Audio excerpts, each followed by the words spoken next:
So we've got ourselves all of the box-to-boxes. The question is, are any of them even worth looking at the moment? And is any of the old ones worth looking at? Is it just a footies time of year and have they taken over the market? Well, slightly yes, but slightly no as well.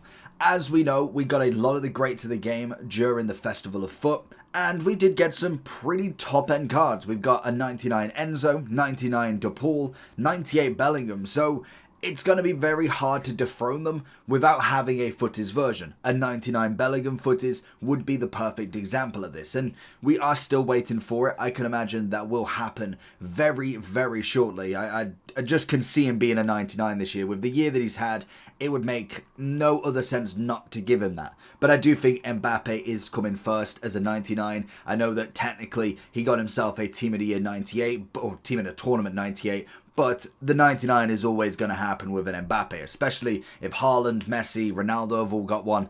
Mbappe is surely going to get one.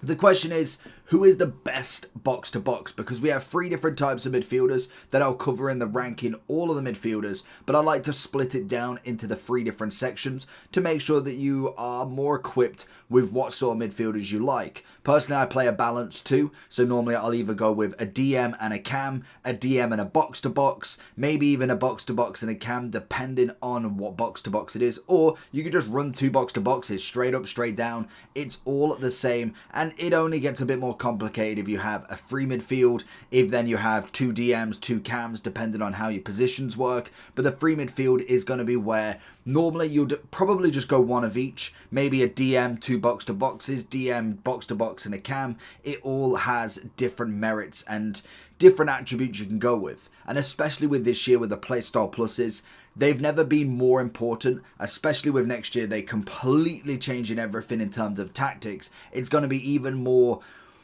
in depth, I see. And I can see what they're trying to do. They're trying to make a actual tactical game, which if you're looking for coins to improve your team, head over to lootbar.gg for the most reliable and also the best coins around. Also, they have incredible 24-hour manual customer service that you physically cannot find anywhere else. But before finishing on lootbar.gg, make sure you are using JT11 to get 8% off coupon. Once you've gone through the payment, you'll be able to get your coins within the next 24 hours, absolutely guaranteed. Also, with the code, you'll be able to get 5% more coins on every transaction. Make sure you do click the link either in the description or down in the comment section below. I mean, I'm all for. I think it's going to be a decent one at the top level in terms of tactics. But what you're just going to find is everybody's going to find a broken mechanic and everything will just go around there. You can share your tactics.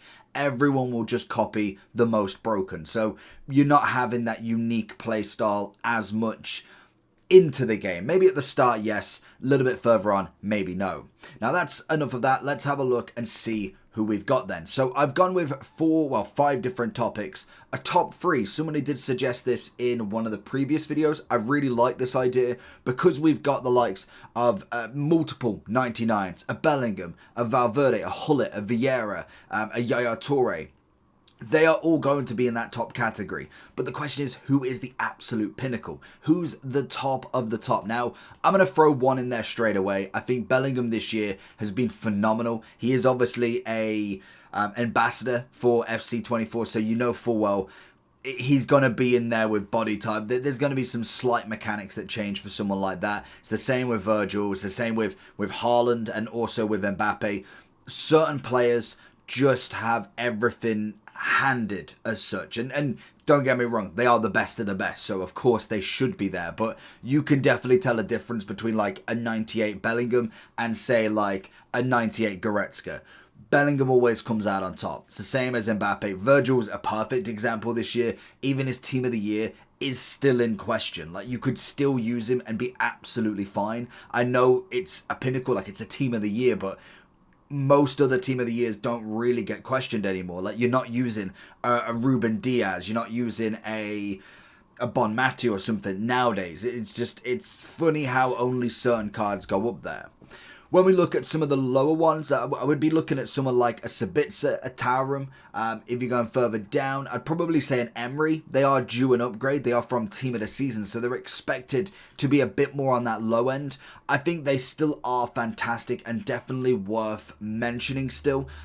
to be honest, is a little bit, I think more. We'll kind of go through and kind of revise the list at the end, but I would kind of go for them in an A plus rather than an A. I think an A might have been a bit too low in my opinion, because they are still very capable cards. It's hardly like they're 89s anymore. They're still 94, 95 triple play style pluses. It will just come down to the quadruple being very effective. De Jong's got a perfect one.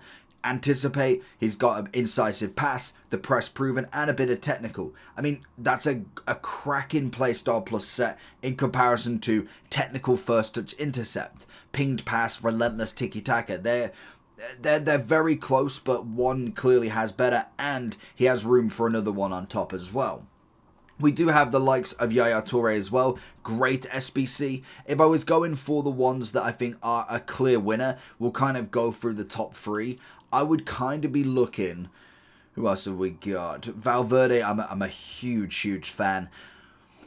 Pedri, I'm not. I think he's very good, but I definitely know he's not going into the top three. I think Modric has got to be up there as well. I do like Cinnamon. This is the problem. Like, S Plus is absolutely riddled with top end cards. I think we know full well that Hullit's got to be there also. If I was going for a third one, because he's still got Putellas, you've still got Bonmati. Matthias is very good. It's such a hard list in here. He's not there. I'm just kind of figuring out, because I'm thinking even Goretzka's, it's just quality on everything.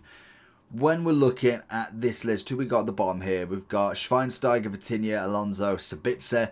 It's pretty standard, to be honest.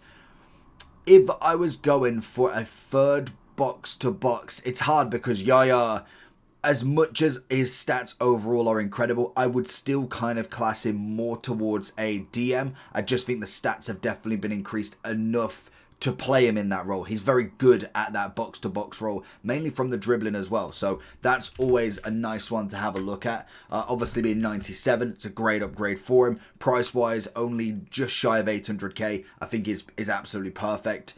Very nice card. So he's definitely amongst the most of them, I'd say. If I was going, I don't think, as much as I love Enzo and De Paul, I think very good for the 99s. I'm kind of leaning towards more Valverde. He suits my style personally more, and I think that's going to cause more arguments, because I could definitely see people wanting Yaya over Valverde in that top three. I don't think, like, obviously these two go up here in my opinion. I think they are incredible. Rolfo, yeah, she's really got to go up there. It's hard to differentiate between the absolute top, because they all have their own style. They have the different play style pluses. Obviously with Rolfo, she is a left back originally, but the stats are far too good to keep her in that left back role, I must admit. Cruz is still fantastic. Gerrard's still obviously up there. Ballack could probably go more into the A plus now. Marquisio was good, but I felt like was a little bit underwhelming. He wouldn't quite go in my S plus. Then we've got Vitinha. I think he's an easy one there. Xabi Alonso now, I would kind of maybe, yeah, no, I'd still go there. Sabitzer was a little bit of a letdown, I must admit. I weren't massively a fan of him. I think his stats are brilliant, but he just isn't what I wanted from a box to box. Same as Schweinsteiger this year. To be honest, he's kind of been a real letdown in every aspect, to be honest with this. Loftus-Cheek, I'd consider one lower. McAllister is absolutely unbelievable. Genuinely incredible. If you've used him, very much you could go with more of a box-to-box cam. Potentially even a slight DM, but definitely more the attacking side than the defensive. But the dribbling on him is outstanding. Gavi, kind of just a worse Pedri in my opinion. I think both of them, incredible dribbling and passing. Physicality is kind of there, to be fair to them. Pace is obviously very good, but then shooting and defending, such a letdown. Even if you look at the 99, like, we go side by side. One better pace, one better shooting. Passing and dribbling the same. Technically Gavi's got one better defending, and he's also got one better physical. So how is he 2 ratings higher? always the question there, to be honest. And I think that's really what takes it. Both of them 5'5", both of them very nearly the exact same play style pluses. So it's a very interesting one. That's why I've not really been a fan of Pedri, to be honest. Some people love him. I think he's great for the 99 card, but not necessarily my sort. Do love Fabian Ruiz. Very, very good card. Bruno G was very let down worthy. Very, very. Bentancur. In terms of a box-to-box, I think he's decent enough. I'd probably go a light S. And De Jong obviously is up there. I think De Jong is absolutely fantastic. The question is, who's in that top three? Because there's the arguments like Bellingham and Hullet. I don't think there's really any qualms there. I'd probably have to go Yaya, I think. If we're looking through the list, maybe Tarum does come down one now. If I was going in order, I think personally I would go like that. When it comes to the A+, I think when it comes to them, I do like Xabi Alonso a lot more. I think the 99 shooting really helped him. Loftus-Cheek would be there. And I'd probably go Bruno G, so something like that. Matthias just seems to be so low. This year he's definitely not been a factor that has been outrageous. Like, he definitely is still very good for his rating, but there's so many other cards on that same level. It's very interesting to see. And his price dropped massively. Like, he's 817 now. Like, normally that's like a 2 mil card. It stays there until the very kind of end of footage. And I don't think as of yet, you could correct me here, I've not packed him, so I mean he's definitely in there somewhere. I don't think he's available in packs as of yet. I don't think, because he's pretty much remained around the same sort of price. Normally when you see, to be fair, 1st of July, no, because that would have been far too soon. That would have been when he first came out, in fact. So he actually hasn't been re-released back into packs yet. So that price is yet to be lowered even more. So that just kind of tells you right there. Very good card nonetheless. Obviously, Pirlo's got to be up this list. Cruz Gerrard is a great combination. Marquisio would be under. I must admit, Vitinha's got to be there. Fabian Ruiz has got to be there. Probably go Bentancur over them two. I think that would be kind of my list for the S. I think when it comes to the S+, I'm a big fan of Valverde. Goretzka's obviously got to be up there as well. Pedri probably could go to the bottom of the list, to be honest. I'm just literally not that much of a fan of him. Bonmatti's got to be down there as well. I think Putellas, decent enough. Would I go?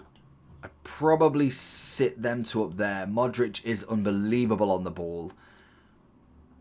I'd probably go something like that, I think. And then when it comes to these, I'd say definitely like that. 1, 2, 3. It's nice and neat. Hullet is Hullet. There's no arguing there. So I think that would be where I'd go with the box-to-boxes. Let me know down below what you think. Is there any changes you make? Obviously, opinions are always mattering in the comments. So leave them down below, and I'll catch you all for the next one. Peace.